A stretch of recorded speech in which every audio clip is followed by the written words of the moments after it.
Iran में पाकिस्तान का तासुर अच्छा नहीं। हम अगर ये कहें ईरानी पाकिस्तानियों को पसंद नहीं करते तो ये गलत नहीं होगा। इसकी दो बड़ी बुनियादी वजूहत हैं। पहली वजह ज़ायरीन है। पाकिस्तान से हर साल 6-7 लाख ज़ायरीन ज़ियारतों के लिए ईरान जाते हैं। बदकिस्मती से इन लोगों की अक्सरियत अनपढ़ और गरीब होती है और ये इनकी ज़िंदगी का पहला गैर मुल्की सफ़र होता है। चुनांचा ये ईरान में जगह जगह हिमाकतें करते हैं जिससे मुल्क का तासुर ख़राब होता है।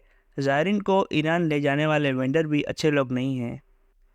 ये पैसे बचाने के लिए उन्हें गंदी और पुरानी बसों में लेकर जाते हैं, उन्हें बड़े होटलों या सराहों में ठहराते हैं और बाज़ औक़ात उन्हें इमाम रज़ा के रोज़े पर बेआसरा छोड़ देते हैं और ज़ायरीन रोज़े और सड़कों पर लेट जाते हैं।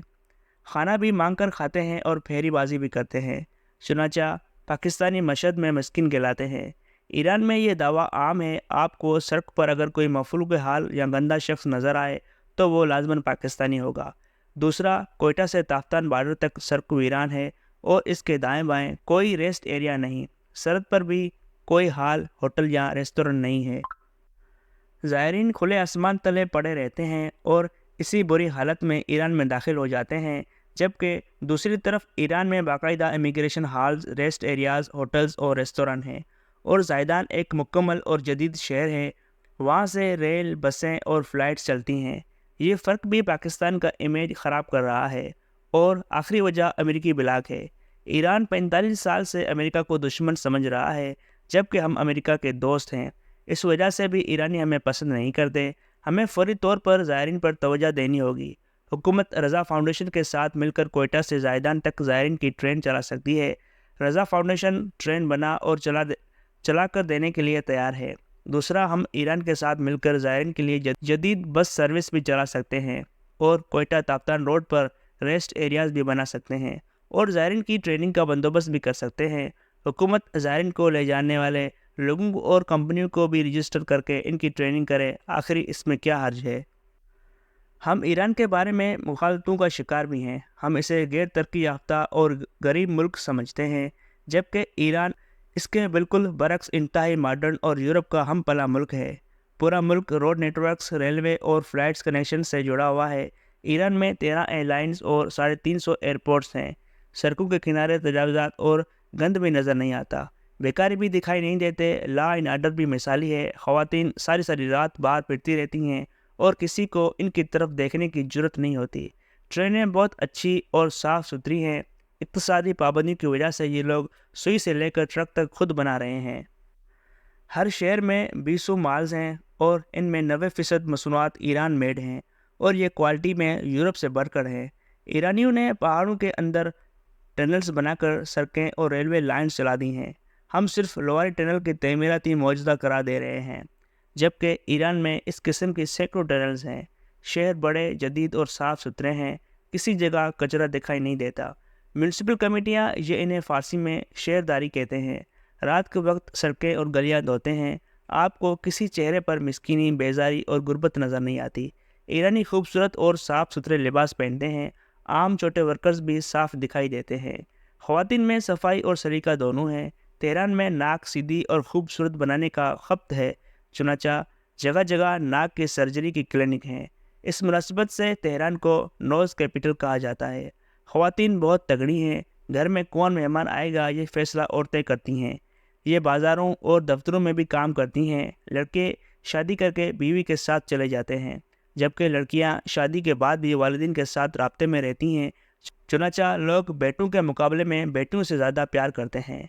ये लोग हर जुमेरात की शाम वालिदिन से मुलाकात के लिए आते हैं और ख़ाना इनके साथ खाते हैं। ईरानियों को सालगिरह मनाने का बहुत शौक़ है। ये इसकी बाकायदा पार्टियाँ करते हैं। औलाद वालिदिन को पैसे नहीं देते। चुनांचा वालिदिन मरने तक खुद मुख्तार रहते हैं। ये बच्चों की तरफ नहीं देखते। मेरे दोस्त हुसैन बाकरी अपने वालिदिन को पाकिस्तान पैसे भिजवाते हैं। इनकी बेगम अलहाम इस बात पर हैरान भी होती हैं और एतराज़ भी करती हैं। इसकी वजह ईरानी ख़ानदानी रवायत हैं। ये लोग अगर मुल्क से बाहर चले जाएं तो भी ये ईरान में पैसे नहीं भिजवाते, सिर्फ रहायशी मुल्क में सरमायाकारी करते हैं। मुल्क सस्ता है, आप थोड़े से पैसों में अच्छा गुजारा कर सकते हैं। खुराक में खुद कफ़ील है, अपनी ज़रूरत की खुराक खुद पैदा करती है और ये क्वालिटी में पाकिस्तान से ज़्यादा मयारी है। खुराक में मिलावट का तस्वर नहीं। इस मामले में रियासत का बहुत कंट्रोल है। خوراک اور ادویات غیر معیاری ہو ہی نہیں سکتی۔ چلو کباب بہت کھاتے ہیں، فارسی میں چاول کو چلو کہتے ہیں۔ چلو کباب میں چاولوں کے ساتھ کباب اور بنا ہوا ثابت ٹماٹر ہوتا ہے۔ زعفران بہت زیادہ استعمال کرتے ہیں، یہ اسے کھانوں میں بھی ڈالتے ہیں اور چائے میں بھی۔ چائے دودھ کے بغیر قہوے کی شکل میں ہوتی ہے اور یہ سارا دن اسے پیتے رہتے ہیں۔ گوشت کے ساتھ سبزیاں ضرور کھاتے ہیں۔ ایران میں کھیرا سبزی کی بجائے فروٹ ہے، لہٰذا یہ آپ کو میز پر سیب اور انگور کے ساتھ ملے گا۔ یہ اسے خیار کہتے ہیں۔ فارسی میں کھیرا بہت ہی برا لفظ ہے، چنانچہ آپ اسے وہاں کھیرا کہنے کی غلطی نہ کیجیے گا، بڑی مار پڑے گی۔ ایرانی معاشرہ لبرل ہے، میوزک عام ہے، بلکہ اب ایران میں باقاعدہ کنسرٹ ہوتے ہیں۔ حجاب کی پابندی بھی دم توڑ رہی ہے۔ آپ کو شہروں بالخصوص تہران میں ننگے سر خواتین دکھائی دیتی ہیں، تاہم مشہد اور مذہبی مقامات پر اس کا خیال رکھا جاتا ہے۔ نوجوان فوراً شادی نہیں کرتے، یہ 2-3 سال اکٹھے رہتے ہیں اور پھر شادی کا فیصلہ کرتے ہیں، اور یہ رجحان پورے ایران میں عام ہے۔ پورے ملک میں جوڑے عام نظر آتے ہیں اور کوئی ان کا نکاح نامہ چیک نہیں کرتا۔ ڈیٹنگ ایپس بھی عام ہیں اور نوجوان ان سے خوب فائدہ اٹھاتے ہیں۔ لوگ تیزی سے انگریزی سیکھ رہے ہیں۔ لوگ مولویوں کو پسند نہیں کرتے، یہ مزید آزادی چاہتے ہیں، جس کے لیے حکومت راضی نہیں ہے۔ شراب خانے اور ڈسکوز بالکل نہیں ہیں، لہٰذا لوگ اسی ضرورت کے لیے آذربائیجان، ترکی اور دبئی جاتے ہیں۔ ترکی میں ایرانیوں کی سرمایہ کاری $800 ارب تک پہنچ چکی ہے۔